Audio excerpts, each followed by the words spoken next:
Those are some cool shoes. Hmm? I like those shoes. Oh, thanks. All right, here we go. All right, welcome to the Blamb Show. This is, I don't know what episode it is, but I have CM Smokehouse here. This is, I have, not the restaurant, I have Cade. Cade is CM Smokehouse. And man, I'm really excited to get to talk to you, man. Hell yeah, thank you. Yeah, we've known each other for a long time. It's been a while. It's been since we've both been at the places that we don't talk about anymore. You are right, actually. I don't talk about that place very much either. We were on the same street, and I got tired of my barbecue, so I come and eat yours. Same. Yep. I do miss your brisket tater tots, though. Yeah. Those are fun. I don't make them very often at CM Smokehouse, but they do make random appearances. Dude, they're so good. And you, well, I call them Trinity Tots now, and I put pork and sausage also in them. Oh, no way. Yeah. I've got to come check it out, dude. Especially, so, you know, we might be coming down. We might be moving down this way soon. Who knows? A little teaser. Hopefully by the time this comes out, it'll be a more definitive answer. Yeah, and then you can edit it out if you're not moving down here. Yeah, I just learned about the software today. You can literally it transcribes everything, and if you want to take that part out, you just find it and you highlight it, delete it, and it takes it out of the video too.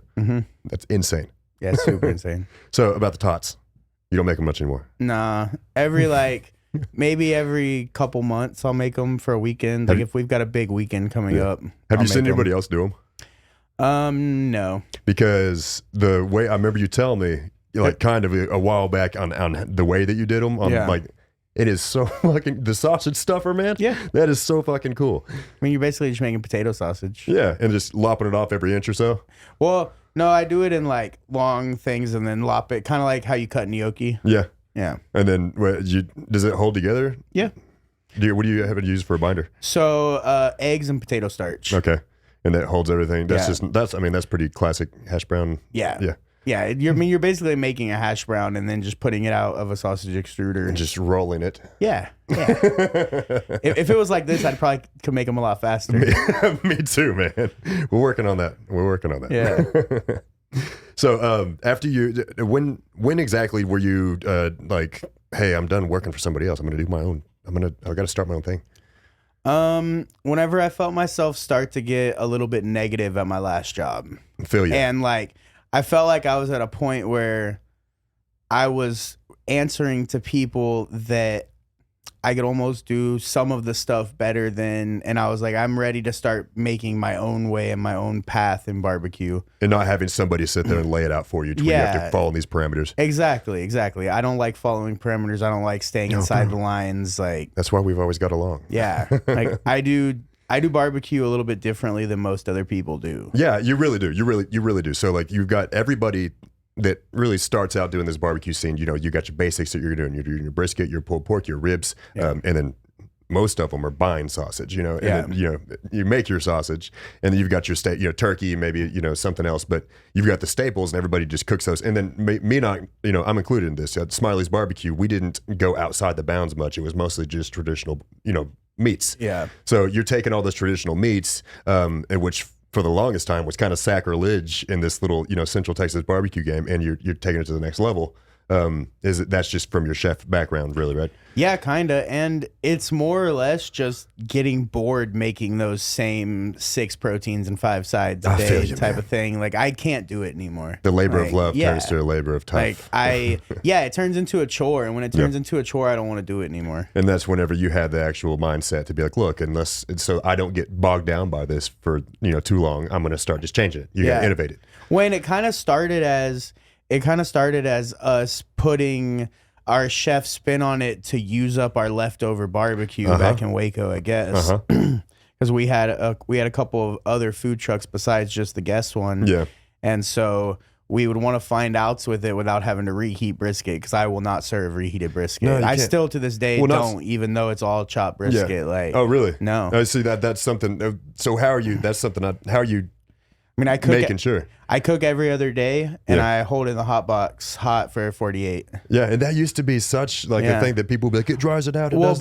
I mean, if you unwrap, add a little tallow once it's rested, and then wrap in plastic wrap, it's fine. Especially if you're using it. If you're using it for sliced, cook every day. Yeah. If you're doing all chop, you can cook every other. That's cool. and then holding it that long. Yeah, reheating, and we would have to, for holding our it for that long, it's a way better end product than reheating it. I could see that. Yeah, if it's going to be chopped, but then if you're trying to slice if you're slicing it. Yeah. Even if you're slicing it, it's better to hold for 48 than reheat. Yeah, for sure. Yeah. I could see that. Yeah. Because whenever you reheat, it gives the meat just like a different texture. It does. And if you don't reheat and hold for longer, it might dry it out a tiny bit more. Yeah. But you can always just hit it with a little bit of rendered tallow. And it soaks it right back up. Yeah, it soaks it right back in. That's cool. So, I mean, that's another thing that most people, I remember whenever I was in Austin, they didn't use the tallow. You cut it off, you throw it away for the most part. Yeah. And then if you were doing tallow, it was with something, kind of baking or something, as a substitute. You were using it for other stuff. You weren't putting it on the brisket and then putting it on after you pull it more. And that was something I had to figure out, over. Oh yeah, same. I was like, wait, I can just put it back on it. That makes sense. Yeah. I mean, we cut it off and then throw it back on. Yeah. Which is insane. Cut it off, cook it, throw it back on. Makes no sense. But it does in the final product. But it works. Yeah, it does big time. So there's, I mean, obviously you have your days that come out. People will come out and kind of get more heavy on just like the traditional barbecue stuff. So I don't sell sliced barbecue. Oh, at all. I didn't know that. Yeah, that is fucking cool. No, I do not sell it. So and that really breaks up. You're saying you're cooking every other day instead of every day, and how many days a week are you going? 7. 7. Yeah. So that really breaks it up a lot. You would totally get burnt out on that. Well, on the other, it gives me time to cook everything else too. Mm-hmm. So one day I cook briskets on my smokers. The next day I'm rotating between turkeys, baby back ribs, beef fajita, chicken thighs, like all the other proteins I serve, chicken wings. And you do so much cool shit with those chicken wings too, like the cauliflower.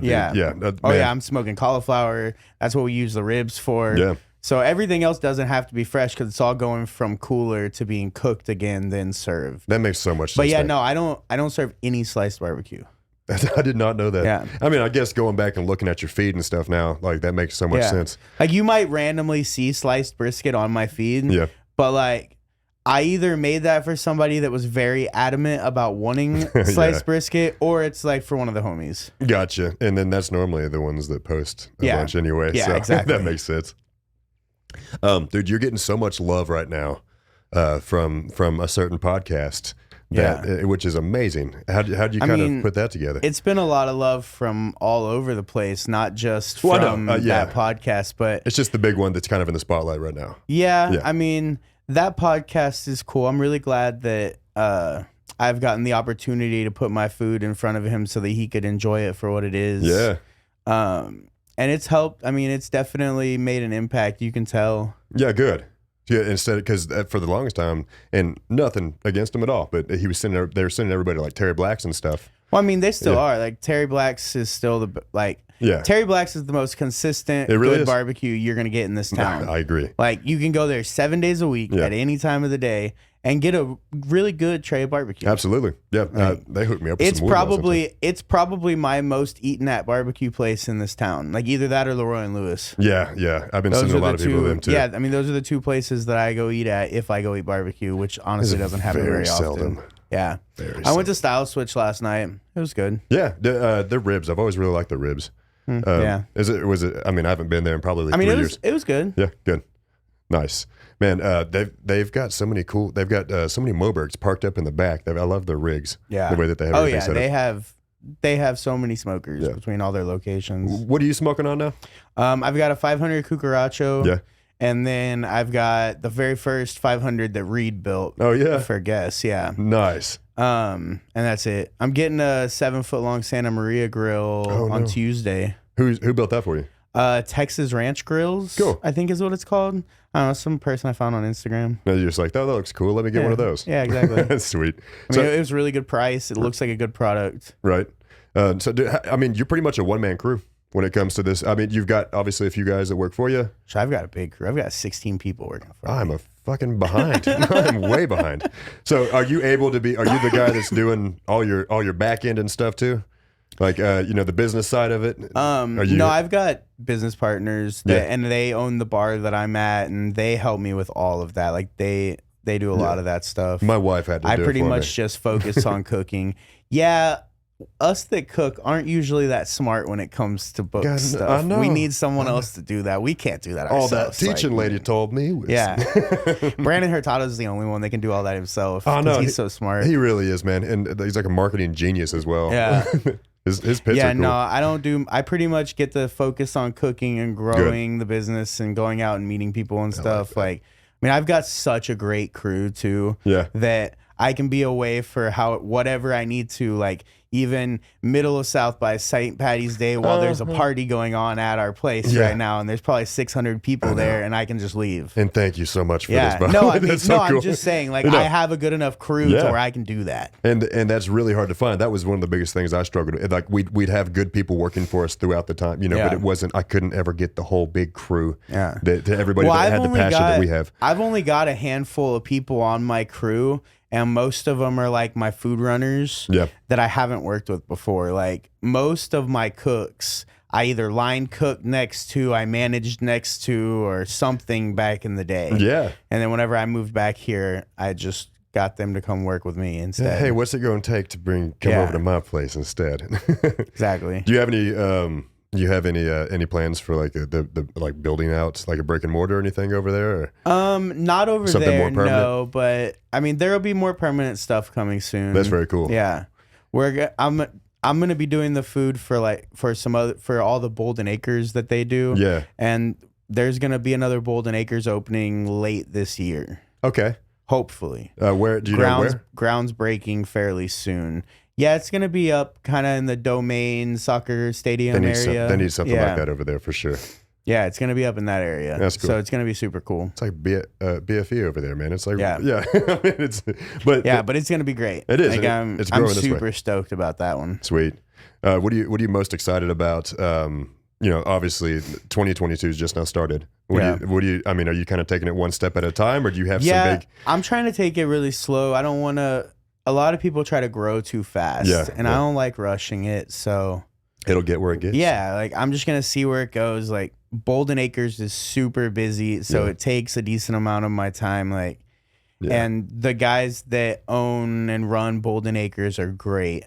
Yeah, and I just kind of everything I do is probably gonna be with them for a while. So we're just taking it slow, and I really want to focus on streamlining everything we're doing now for growth rather than. Yeah. When you talk about food runners and you talk about growth and streamlining, do you deliver? No. No? It's hard to do still, even if you're not slicing. Yeah. I mean, I'm on DoorDash. Yeah. But I turn it off a lot. You're like, no, guys, I can't. Well, the volume at the restaurant. If I'm busy. Yeah, and we are busy all the time. Yeah. Like that place is insanely busy all the time.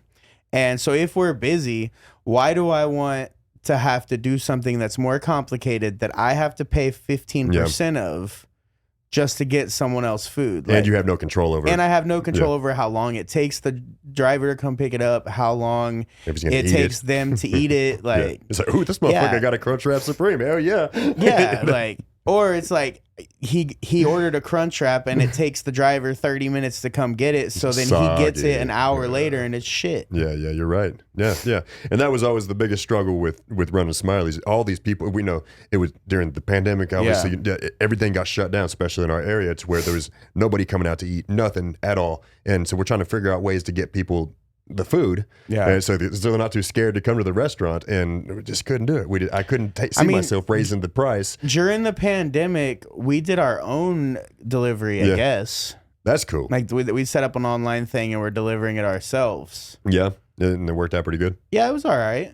Yeah, I just we didn't have the people. I couldn't hire the people. See, I'm really lucky to have the people, but I mean, we're so busy that if I didn't have a crew that big, me and my brother and Chuck would be killing ourselves right now. Like we would be so busy, we'd be driving ourselves into the ground. Yeah. And like we all get 2 days off a week. The whole goal of trying to do this and grow is to try to build a better work-life balance also for the people working for me, paying them all well, giving them the time off that they need. You can kind of set an industry standard because a lot of that is not set. Yeah, no, it's not standard. Like for the last, especially for the 3 years before I started my own thing, I was working 6-7 days a week. Yeah. just getting worked into the ground, and there's no need for that. Yeah. Like, unless you have greedy owners or people that don't want to, and that's usually the case at a lot of It places. normally is, yeah. Like, it's hard to find that work-life balance, but I feel like it's worth it. Yeah, I just brought my life into my work. So my wife was an interior designer. And I'm like, no, you're not doing that anymore. Let's come and try. Come get greasy. help me run a barbecue place. Yeah. So she did great, did awesome. But now we. I love you, Can man. I ask you what happened on here? You want to wait for off air to say that? No, I'll tell you. Yeah. Word. So the restaurant itself, like I was saying, it kind of got really slow during the pandemic stuff, and all the landlords stopped really making everybody pay rent. But that was monthly. Then they're like, let's just do it weekly. So then we start doing weekly stuff, and if you don't make the numbers, you still got to pay rent. Yeah. But then the buildings dilapidate, like they're not doing anything with it. You know? Because it was like a brewery or something, right, that you were at? Yeah, and the brewery's awesome. But then like there's this food hall, and it's like a second thought, So like the brewery has all the air conditioning, they have all the the nice tables, have all that stuff, and then like you come over to our little area, and it's like a little cafeteria, which there's some great food in there too. Really? Yeah, there's great food. But just nobody would come in, or they'd come in, they'd be like, oh. Yeah, it doesn't look that nice over here. Yeah, we're like, gonna leave. Oh, you say this is the best barbecue in the area, but it's in here. Like, yeah. So they're like, if you were that good, you'd have your own place or something. So we just started getting a lot of people saying that. But that's not always true, and people that think that are so wrong. I know, but I'm in an area to where like. Well, you're in like the Fort Worth area, right? Well, North Fort Worth, and I'm in the area like of like the ritzy area, kind of. Yeah. Which so there was all the people that from Charles Schwab, their headquarters were in San Francisco, and they moved their headquarters to Roanoke. And like a lot, like thousands of people from like San Francisco and like a little bit more liberal area moved in where we're at. So those were supposed to be all of our customers that the town kind of got built for, to be the unique dining capital of Texas. Yeah. And they just didn't. They didn't come out. They didn't come out, and we couldn't get them to come out. There's nothing, and the landlord wouldn't let us have signage out, like all sorts of stuff. Yeah, it's all sorts of crazy stuff. So we did everything we could to make it happen, to get people to come, to do this, to make the place clean, to do it, and it wouldn't happen. And finally, after Ashley and I have had, like 3 or 4 major, blowout arguments over this isn't working, and me being like, no, I'm not sure. I've got a tattoo to my hand. We're not going anywhere. Like we can't. And then finally, it's just like we can't. Make it happen anymore. So we're just going to close it down until we can, find a place to where we can make it happen. Yeah. And then all this other stuff started going on with the landlord. So we're just like, until this is all cleared up, we're gonna lay low, nice. and do that, and then do this, and kind of go around. And now I take the chance, like before I moved to Austin and started doing the La Barbecue stuff. Yeah, I was in Los Angeles doing entertainment business, and I really love that. I love talking to people. I love being, in front of the camera, all that, just bringing people together and starting conversations. And then the second half of it, I love education. So now I get to go and do all these consultings. Like I leave on the 21st to go to Iowa, nice. To the what you smoke and barbecue over there. And I went for a week. I'm going to do consulting with them. Oh yeah. Yeah, and that's directly after this. So we've got the festival for the Come and Smoke It festival on Saturday. Yeah. And then Sunday I take everything back to Fort Worth. And then Monday at 6 a.m, I head to Lutcher, Iowa. Nice. And it's going to to be great. But that'll be fun. Now there's time to do this. It's probably going to be super cold there still. I know, dude. I'm such a bitch in the cold. It's going to be like snowing. Do me too. Us Texas boys don't do good with the cold. No. And, if you I was born in West Texas too, and it gets cold as shit out there. And it still don't matter. No, it don't matter at all. I've put up I'm 230 now, and I think whenever you first met me, I was like 195, 200 maybe. I say 230. I think it's like closer to 240, but it didn't help. I hear your lady out there laughing at you right now. Yeah, she's like, you're closer to 240. I used to have like the washboard abs and all that stuff, and then barbecue got a hold of me. Yeah. Got that barbecue bod, dude. Yeah, and then I got a 2-year-old daughter now. She's wild. And then Ashley's pregnant right now. I think we're like June is whenever the new baby's coming. Nice. Not sure if it's a boy or girl. We'll figure it out. Yeah. But I'm catching it. Are you? Yeah. Hell yeah, I'm catching we're doing it all natural in a bathtub. Whoa. With a doula, I think that's how you say it, doula. One of those ladies is going to come and be like, breathe, and I'll catch the baby. And then we'll find out if it's a boy. Cool. Yeah, we're going to find out if it's a boy or girl right there. Oh, hell yeah. So you're not going to find out until then? No. We don't want to know. Yeah, we think based on this thing that Ashley found online called the skull theory.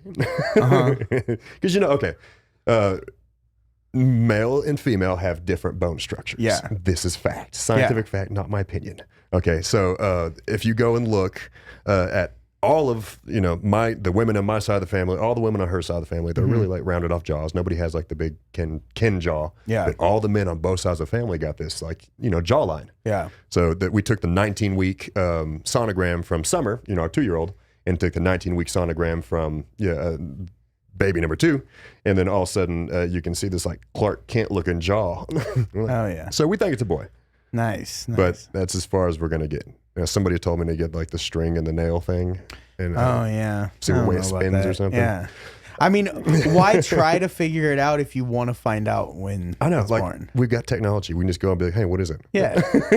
Or you can keep it fun and be like, we're gonna find out when it's born. Yeah. We're gonna have a bunch of blue and pink shit. Yeah, we got 2 names picked out. Yeah.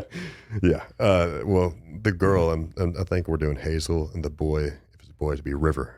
Nice. Yeah. Weird names, At least it's not Blanket. Well, I think that you have to go weird names if you have kids now, right? Like, Yeah. you can't go basic names anymore. Yeah. Say, hi, I'm Todd. Yeah. I mean, if your name's Todd, think it's fine. Or, I guess. I don't want to go like Bartholomew or something. Yeah, not biblical. You got to go with something cool. Yeah. I think River's good. Yeah. Hazel would be good. Daughter I have now, Summer Lively. Nice. Was she born during the summer? In January, so no. Yeah. What the fuck? I don't know, dude. I don't know. I don't know. You're putting some stuff together for me I didn't think about. Yeah. She wasn't even consummated in the summer if she was born in January. Y'all are crazy. Yeah. Well, she came and told me it was hot as shit. I was literally wrapping brisket, like 50 briskets. I was wrapping them. And she comes, she's like, hey, and showed me like the thing. And I was like, oh, that's wild. I gotta go finish wrapping briskets. I'm sitting there just like wrapping briskets, thinking about it. Oh God, contemplating life. But Summer's amazing. She's so far ahead of everybody, like of like a lot of her peers. And nice. I mean, all babies are different, but yeah, she's like the smartest little kid. She's hopefully we have a son that does the same thing, because if he like comes after dad, he's gonna like have a bunch of broken bones and hit his head a bunch, and he's probably gonna do that. Yeah, either way, right? Yeah. Well, I mean, if it's a boy, then yeah, because we're dumb. Yeah, when we're growing up. I mean, when boys we're growing up. Yeah. I mean, we're always dumb. Yeah, we're always dumb. Yeah, you're right. You're right. So, are you gonna, now that you're busy like this, are you gonna still do some of these festivals? Yeah. Yeah. Some of them. There's a lot that I want to do. Yeah, that you're not gonna do. I'm doing the Troubadour festivals this year. Festivals. Yeah, there's multiple of them. Yeah, there's 3. Yeah. So they've Georgetown, Selena, and Tyler. Yeah, and you're gonna do all 3? I'm gonna try my best to. Yeah, that'd be so awesome. Yeah. And then in November, I'm doing the Texas Monthly Barbecue Festival. Is that the Long Center again, or? No, they moved it to Lockhart, and it's a 2-day festival. So like, I'm not on the list. Yeah. So.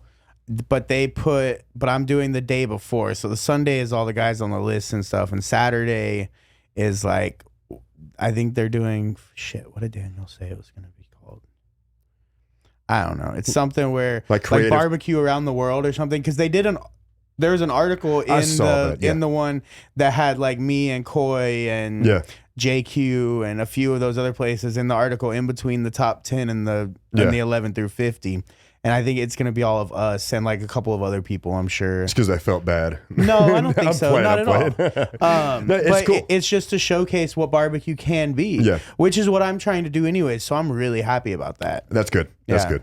I was fucking around. Yeah, no. Okay. No, there's like, I don't have a restaurant or anything right now. So like, I feel like there's a lot of restaurants that should have been on the list that weren't, Well, yeah, but I mean, there can only be 50. There can only be 50. I'm not going to say that there's any that were on there that shouldn't be on there. So that's not where I don't know that, because I haven't tried all these places. But I do know I've tried all the top 50 places that I've tried are all so great. Yeah. So and they do that research, and it's so for years. hard to. Yeah, it takes years. Like I wouldn't want the job of having to make that list. No, that's the last job in the world I would want, for sure. Because you're gonna make people mad. There's gonna be people that don't agree with you. Always. But the thing is, you have to grade off the day that you go in. Yep. So if you go into one place and they're having a bad day, sucks. Then they're probably not going to make it because of that bad day. That one day, and they could be phenomenal. They could be phenomenal every other day they're open. Yeah. that one day can knock it off. So And that's probably and that's probably what happened, because they can't go to every place 10 times. right. They can go a few times, a couple times. Like, it's hard. If it's got, they're like, okay, we'll give it another chance. But sometimes they don't even give them another chance. Yeah, I mean, I don't know exactly what they do, but I mean, there's a lot of tasters always traveling. So I mean, they definitely do it as diligently as they can, I think. Yeah, I was just saying. Yeah. there's definitely, and obviously nobody's without error, So, but it's hard to make an error when you got a group of like 30 people that are going around doing these, as I don't know how many people. When the thing is, they're trying the best every day, so when they go places, they notice the little things that are wrong and stuff like that. That makes a lot of sense. Well, I didn't take it that way at first, and you helped me with that, so appreciate that. As well as Troubadour and the Texas Monthly Fest, are there any other ones that are coming up? Anywhere that people can, like, so, what I'm talking about, like people outside of town that don't live in Austin that can't come by and try your food, where are they going to be able to do that? It's mostly going to be Troubadour right now? Yeah, it's mostly going to be Troubadour right now. Very cool. There might be more, but if you run any festivals and want to invite me, hit me up. Come on. Yeah. Yeah. I'm going to do, in April, I'll be going to North Carolina to do a class with Christopher Prato at Prime Barbecue. Nice. You get to meet him yet? No, I haven't, but his food looks really good. It is. He's such a great dude. Really? He's like we did that barbecue brawl thing together, and that's when I got to meet him. Oh yeah. And dude, he's got so many fucking cool ideas about food and stuff. Yeah, I mean, his food looks really good. It's some of the best outside of Texas food. Yeah. I mean, him, Heritage, Lewis Barbecue. Yeah. And like Billy Durney's stuff. That's Obviously. all the best looking stuff that's outside of Texas, probably. Yeah, there's got to be a few in there that we did mention, but there's definitely some we didn't mention. But those are the ones that come to my mind immediately. Absolutely. Heritage comes to my mind first things first. Their food is so beautiful, and Danny is so nice. And their spot too is so beautiful. It's so sick. I know. It's everything that whenever that I wanted to have the pits being right kind of front and center, part of the dining experience, instead of having to be in a smokehouse somewhere. Yeah, no, Danny's restaurant is definitely like dream level barbecue restaurant. Beautiful. Yeah, it's so great. That's so cool. And he has that little get together. He had that little get together a few years ago, or for his 2-year anniversary. That was last year. Yeah. Did you go out there for that? Yeah. Yeah. That was super fun. Yeah, I heard that it was a lot of fun. I didn't get to go out to it. There's a sticker on my cooler that somebody made from that, I guess. Oh, nice. And it's Bert. Oh, no, that wasn't from that event. Bert was there like way later, I think. Yeah. Anyway, there's that sticker floating around now. Yeah. And Xander, who you just now met. Didn't Ben make that sticker? I'm pretty sure Ben Sassani made that sticker. Yeah, I have no idea who took made that picture. That's funny. It's so funny. But yeah, Xander and Bert are really good friends. Oh, so nice. They go and hang out whenever he's in LA together. Oh, yeah. And they just recently were like, he just sent a picture and they were together. I didn't even know he was gone. Oh, he was nice. like, hey man, I miss you. Let's, do something again soon. But I've been back to Los Angeles and dude, I don't know. A while. It's been a while. We want to go up to Oregon. Go out there and see Mark and all them. Oh yeah. Yeah. What's Mark up to now? So Oregon has been so restrictive. Like he's closed down all restaurant stuff right now. Really? Yeah, it's all stuff that he has. So he's still obviously cooking because the dude fucking can cook his ass off. But I think he's just venturing off into a few other things. Nice. I know he used to be a glass blower. Yeah. He said he was a glass blower for a long time. A real long time. Yeah. And he likes to build guns and stuff too. So nice. yeah. Oh yeah. There's all sorts of stuff, but he's being daddy right now. Yeah, it's got to be so bad with how closed up they've been and how restrictive. And then they reclosed it. Like whenever everything's like letting loose up here, they reclose that shit. That's silly. Right? Really silly. I really, really, really like your shoes. Thanks, dude. Where are they? Where are they from? They're Yeezys. Who are you wearing? They're Yeezys. Those are cool. Yeah, they're the MX Rocks. MX Rocks. Can you see them on camera, guys? Stick them up. Yep, those are cool. Dude, I really appreciate you coming out. For sure. Really Thanks, man. I'd like big time. And I know I had plans to come to the restaurant and be able to do, that would not have been good today. Yeah. I just I got busy doing stuff here, so I really appreciate it. Oh yeah. Well, I mean, it worked out. I like a reason to come downtown. Good. Yeah. I'm gonna have you on a lot more. I want to actually. We're gonna cook. We're gonna do. He doesn't know it yet, but we're gonna do a cooking episode together. Oh hell yeah, I'm down. Awesome. Super down. My man. Well, cool. Plus he pressured me on camera for it. So yeah, I'm down. Yeah. And if it doesn't happen, we'll just cut it out with that little technology I told you. Oh my God. All right, my man. Dude, thank you so much, brother. For sure, dude. Yeah, we'll see you again real soon. Thanks. Yeah.